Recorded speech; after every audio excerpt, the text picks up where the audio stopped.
Professor Nageshwar గారి మీద ITDP Lokesh గారి ఆధ్వర్యంలో నడిచే ఐటీడీపీ ఎక్స్ ఖాతాలో భాగంగా ఒక వీడియోని రిలీజ్ చేశారండి వాళ్ళు.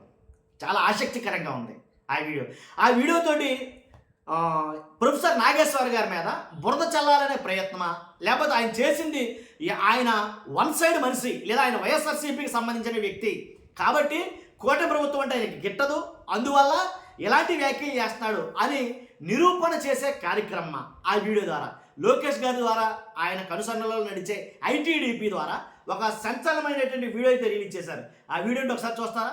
చూసిన తర్వాత మిగిలిన మాటలు మనం మాట్లాడుకుందాం. ఒకసారి ఈ వీడియో ప్లే చేస్తాను, చూడండి. కోర్టులకు వెళ్తే ఏం జరగవచ్చు? ఒక వాదన ఏంటంటే కోర్టులో చంద్రబాబు నాయుడుకు అనుకూలత సుప్రీంకోర్టులో ఉండవచ్చు, కొంతమంది జడ్జీలు కూడా అనుకూలంగా ఉండవచ్చు అని కూడా వైసీపీ నాయకులు ఓపెన్గా అంటున్నారు. ఇందులో కూడా జడ్జిల సామాజిక నేపథ్యాలను కూడా వైసీపీ నాయకులు ఉదాహరిస్తున్నారు. సో అందువల్ల ఎక్కడైనా సుప్రీంకోర్టులో దీనికి అడ్డంకి పడుతుందా అనడానికి కూడా ముందస్తు ప్రిపరేషన్గా వైసీపీ జాగ్రత్త తీసుకుని ఉన్నారు.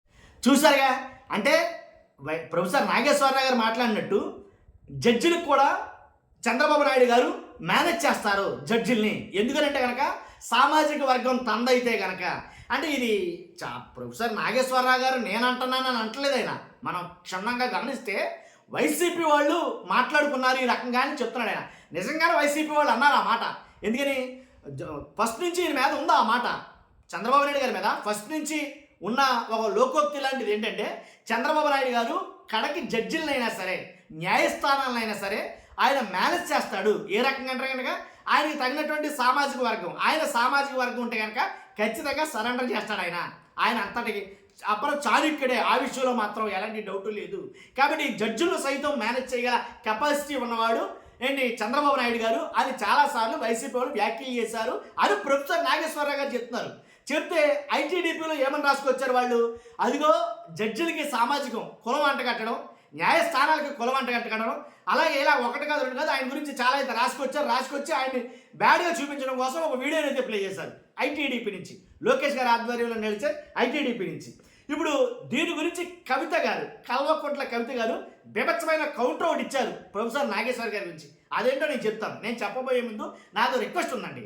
రాష్ట్ర ప్రజలకి ఏపీలో జరుగుతుంది ఏంటో తెలియాలి, వాస్తవాలు ఏంటో తెలియాలంటే కనుక మీ బాధ్యతగా మీరు లైక్ చేయండి. మీరు లైక్ చేస్తే ఎక్కువ మందికి ఇన్ఫర్మేషన్ షేర్ అవుతుంది. కొత్తగా మన ఛానల్ చూస్తే పక్కగా సబ్స్క్రైబ్ చేయండి. మీ అమూల్యమైన అభిప్రాయాన్ని కామెంట్ రూపంలో తెలియజేయండి. ప్రొఫెసర్ గారి కోసం చాలామంది, నేను ఆల్రెడీ వీడియో చేస్తాను, ప్రొఫెసర్ గారి కోసం ఆల్రెడీ బొద్దింకలు చాలా వస్తున్నాయి, కాక్రోచెస్ ఏదైతే కాక్రోచ్లు వస్తున్నాయో ప్రొఫెసర్ నాగేశ్వర్ గారి కోసం రావడం మొదలైందని ఒక వీడియో చేశాను నేను. ప్రకాష్ రాజ్ గారు, అలాగే సిపిఐ నారాయణ గారు, అలాగే దేవులపల్లి అమర్, ఇలా చాలామంది, వడ్డర్ల మురళి, ఇలాంటి వాళ్ళు చాలామంది గారి సంపాదకులు కావచ్చు, జర్నలిస్టులు కావచ్చు, పొలిటీషియన్ కావచ్చు, ఇలా చాలామంది ప్రొఫెసర్ నాగేశ్వర్ గారు వెనకాల మేము ఉన్నామని చెప్పేసి ఖచ్చితంగా మాట్లాడతారు.